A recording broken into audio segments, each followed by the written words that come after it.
24/7, 365. The fantasy season never dies. Welcome to Every Day is Draft Day. Presented by Champions Round. We're back. Every day is draft day. Best day of the week, mailbag day. Dan, how are you doing? Woo, I mailbag don't day. need to introduce myself anymore. Me. I'm Steffi Smalls. This is Eagle Dan FF. We just had technical difficulties on the Daily Dozen show. Sorry. But we're here to answer fantasy questions. We'll run through the last couple props there for you guys at the end. If you do not have Daily Dozen yet, you should go download the Champions Round app, use the code Daily Dozen, and actually get a $12 deposit bonus, not 10 the way that this overlay reads. You ready to jump right into these questions? Is full of fantasy this week. Let's do it. Okay. First question comes from @Rob Drake. One of the two. One of those. Hines or Tony. I'm stuck with them. I will give you the ball first. So Hines or Tony? Mm-hmm. I'm actually going to lean Hines on this one. Really? If Josh Allen is he's not 100% healthy. We knew that, right? So it really depends on if he sits for a week or two with Case Keenum. Mm-hmm. The Bills are going to have to rely a little more on their running game than usual because Josh Allen is like 70% of their running game. So they acquired Hines for that specific reason. Well, not for that. They didn't obviously know that Allen was going to get hurt. But I think that Hines did they?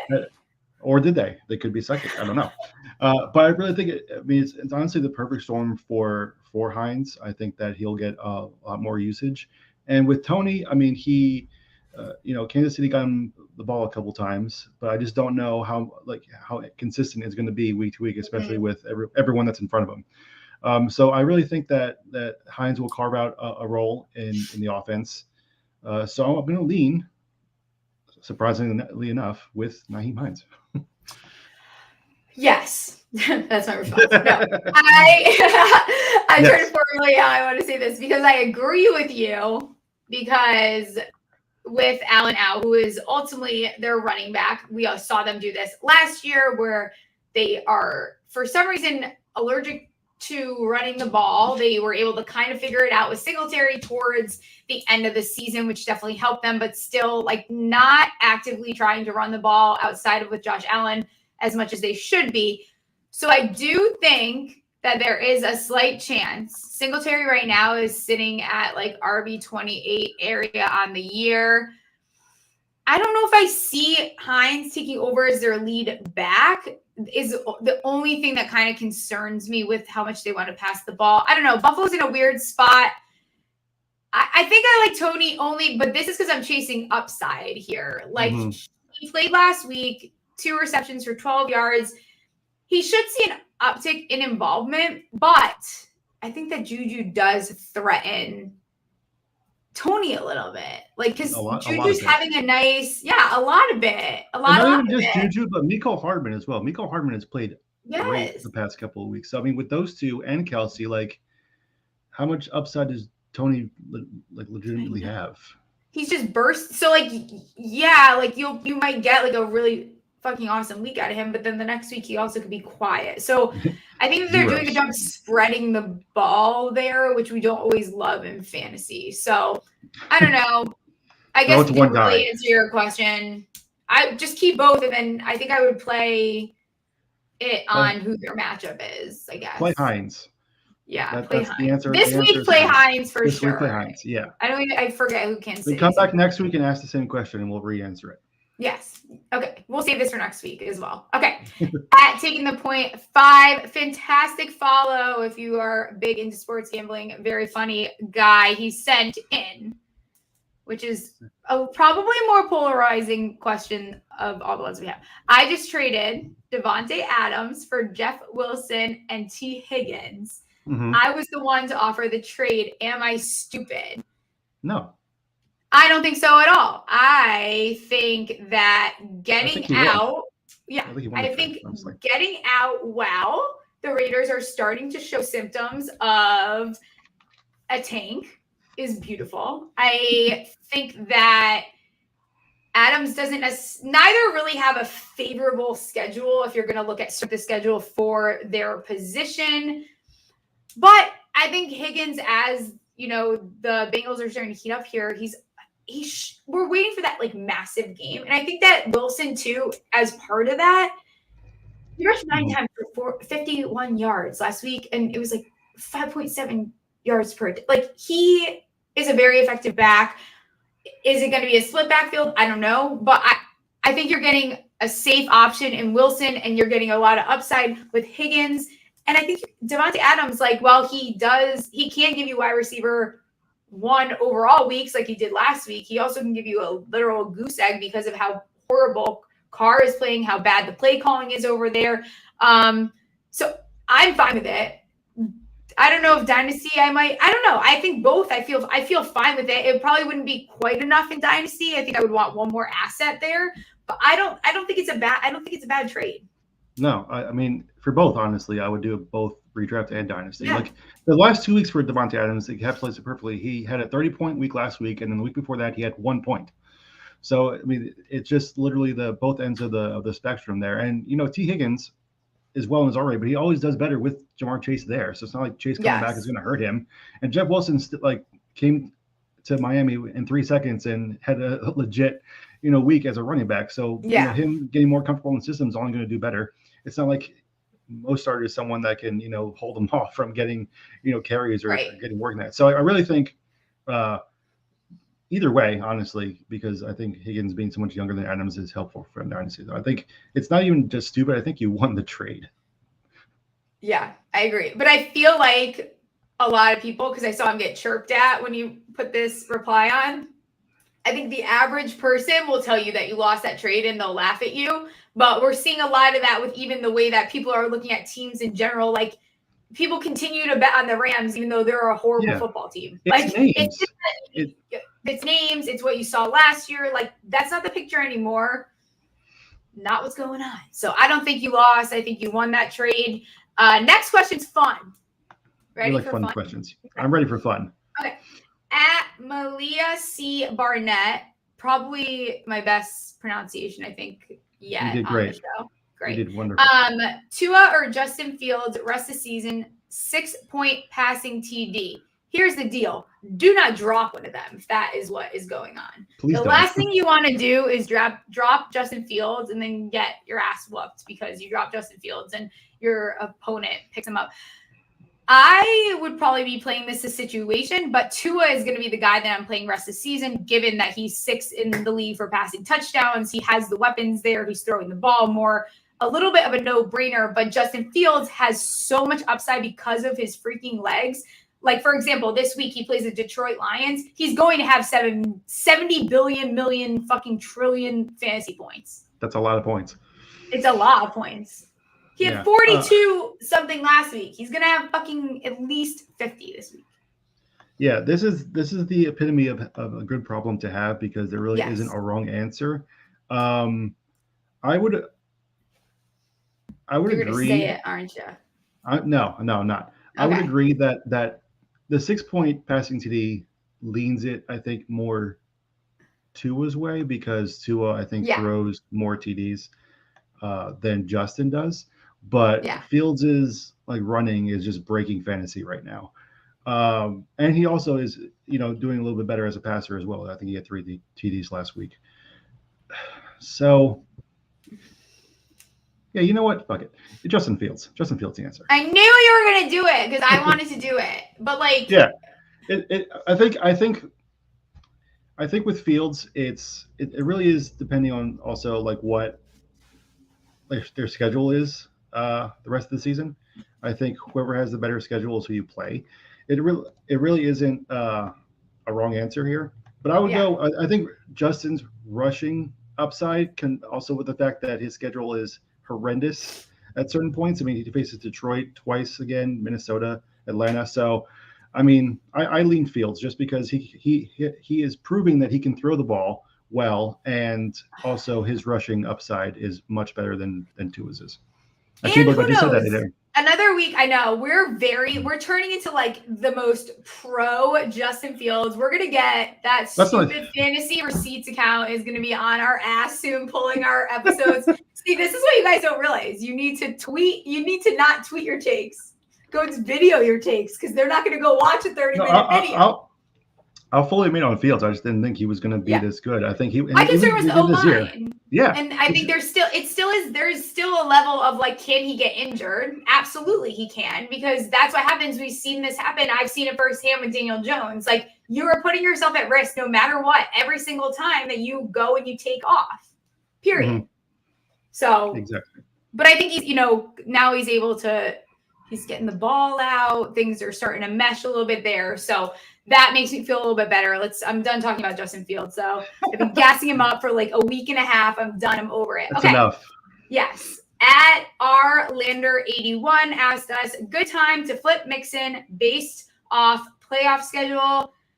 I think that the most you're going to get for Mixon is going to be right now. So yes, this is the time to flip him. You look at his remaining schedule. He's got 5 games against teams that allow like the fewest yards. I mean, the fewest points to running backs in fantasy. He's really only got like 3 super, super favorable matchups left. But I don't know that schedule is really, I don't look at schedule that deep when I'm like trying to make these decisions. Like, it's not that serious. It is serious, but not that serious. It depends what you can get for him. What do you think? Yeah, like apart from like Derrick Henry, he's been one of the more consistent backs this year. So it really like depends, like you said, on what you're getting for him. If you're getting like a top tier like receiver or something, then absolutely go for it. But if you're just getting like a couple pieces, like 2 or 3 players, then just keep them. Honestly, because you're not getting much better at running back than Joe Mixon. Even with his big game, like you said, his value is not going to be any higher than it is now. But I just don't see people trading what you need to let him go for it to be worth it to you. You have to be trading him to like the village idiot, because like I like personally I would never go after Joe Mixon right now. Like, I get it. Like He had a great game, but like. Not where I'm about to like flip my entire fucking roster for him. That's crazy. That's insanity. So if you can find that person and sell them for fool's gold, do it. Okay, next question. At Brandon _Bachman, David Njoku or Kyle Pitts this week? This is simple for me. I'll let you go first. This is probably an easier question for me. It's Pitts. But it's bold. Really? I disagree with you, sir. It's not Njoku. It's not Njoku. It is because of his matchup. It is. Go ahead. 100% is because Miami allowing 4th most points to tight ends. Before injured, Njoku was tight end 4. He was averaging 12 fantasy points per game. Even with the time off, he's still a top 10 tight end. That's just how bad tight end is, though. That's nothing to do with David Njoku himself. But how do you think in the weather, you think Pitts is going to have a huge game tonight, don't you? Yes. Ah, boo. Also, Njoku's ankle. We don't know how healthy he is, or it's going to be. That's true. But do I trust him with a bum ankle? Yeah. No. Why would you trust him with a bum ankle? Because I don't trust Kyle Pitts, and he has hurt my feelings, and I'm done. Oh yes, I forgot. People hurt your feelings, and it's over with. Yes, correct. Okie dokie. Last question from here, and then we'll take a couple in the chat. Look who's back. At Karen ZD1. Hello, Karen ZD1. Jacoby Myers or Christian Kirk in my flex going forward. I think you have to look at matchups. For me, it's Christian Kirk. Could change depending on the week, depending on what I ate. I don't know that I feel strongly about either. I go with Kirk too. He's like the receiver 1 there. Yeah. He's doing quietly having a really good season. But yeah, I just overall go with Kirk. He's just been the more consistent guy week to week than Myers has been. Yes, I'm with you. That's all I got for those. Okay, 2 questions in the chat. We have, is Justin Fields' emergence a sign that he's getting the speed of the game, or is it fool's gold like the Giants playoffs hopes? Hilarious. We got a funny guy in the chat. The thing is, with the Giants' playoff hopes, like, oh, here we go. no, I don't care. I'm skipping the part that you actually asked, and I'm going right for the Giants part, is the fact that they've already won 6 games. They literally have to win 3, potentially 2 more to even, like, they're probably in the playoffs given what their schedule is, unless something disastrous happens, knock on wood. Do I think that they are going to do anything in the playoffs? No, I do not. But are they going to probably end up there just given situation and given coaching and giving how they've played the first half of the season? Yes, probably. Anyways, back to Justin Fields. Yeah, I think part of it is Justin Fields just getting the game and getting more comfortable. I don't really have a lot. I don't know. I think his emergence is like during the bye week, the Bears, not being stupid and just, starting to tailor the offense to what Justin Fields does good, instead of like, here's the offense, like we need you to do good, even though this isn't what you do well. So that's definitely part of it. I think, he's definitely, the game is slowing down for him. And as for the Giants playoff hopes, I agree with you. I think they'll make the playoffs just because the rest of the NFC is hot trash. But they should be giving credit. I think, they really turned it around with Dable and and they really, no one expected them to do well, especially with the wide receiver core being like literally dead. So I mean, the Giants should be given credit for how well they've done this year, and I really expect them to make the playoffs because, I mean, really, who else is there to make the playoffs? Yeah. And there's going to ultimately be teams that people don't think deserve to be in there. There's still a lot of teams that are in there right now that could very well fall off too, that have much harder schedules than teams like the Giants have. People fail to realize that the NFC East we had a cakewalk of schedules, like all of us. We only had to play the NFC North, who is turning into quite the disaster themselves without the Packers. I think that just the NFC in general, it's just an easier way. It's just, I mean, even the AFC right now is still like, it's not wide open, but those last couple spots are like, you could really figure it out these next weeks till the end of the season and get yourself in. Just be mediocre and you'll make the playoffs. That's really all you have to do is win some games. Just look like a functional football team and you're there.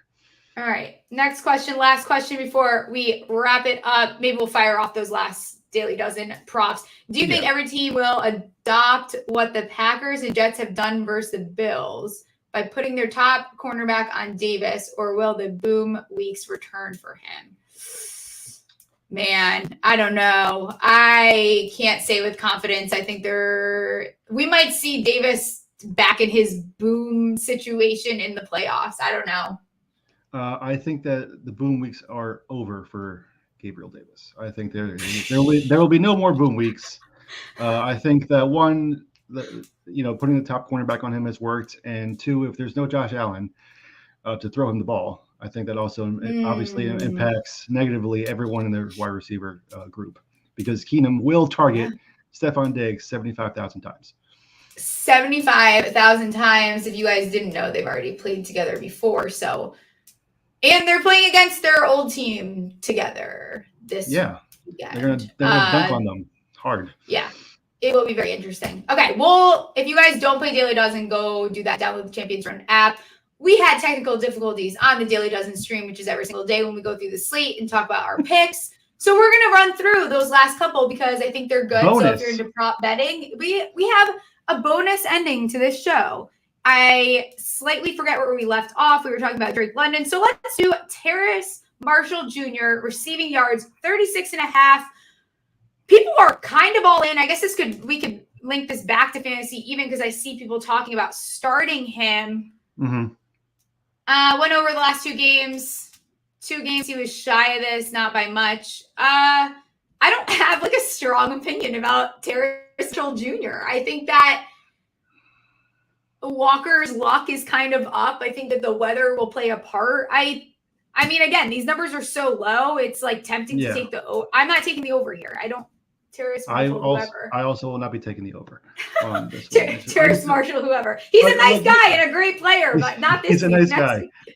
Yeah, no, he's done well. He seems to be locking in as the wide receiver 2 for the Panthers. I just can't trust him in this weather in this game. Yeah, I'm with you. Okay. last couple here, 2 more. Okay, we've got Tyler Algier, 32.5 rush yards. We talked about this a little bit earlier if you were watching that show.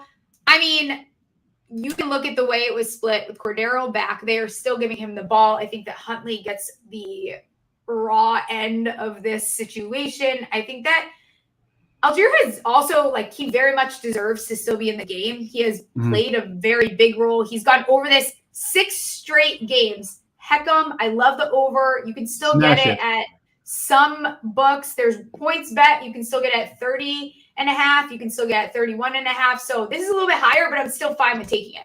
Oh yeah, this is easy. This is almost my lock. If the next one's my lock of the day, but this is my second lock of the day. If lock of the day is next. Okay, we have Deonta Foreman, rush yards, 53.5. Weather, smash it, over. We're going to have to run the ball. Yep. Yeah, he's getting 100. The end. Love it. All right. That about wraps it up here for Every Day is Draft Day with a feature of the end of Daily Dozen brought to you by Small's Wind and Internet Problems here. We are giving away a Jerry Jeudy jersey. If you go look at our Instagram or our Twitter, there's a video up there you guys can check out, probably on TikTok too. Check out how to enter to win that Jerry Jeudy signed jersey. Yeah, signed jersey. Say that 3 times fast. Go. Jerry Jeudy jersey. I'm not going to do that. Oh, thank you. Thanks for watching, guys. We will see you guys next week. Go play Daily Dozen against us and see if you can beat us. Catch you on the flip side. See ya. Go Happy Thursday, folks.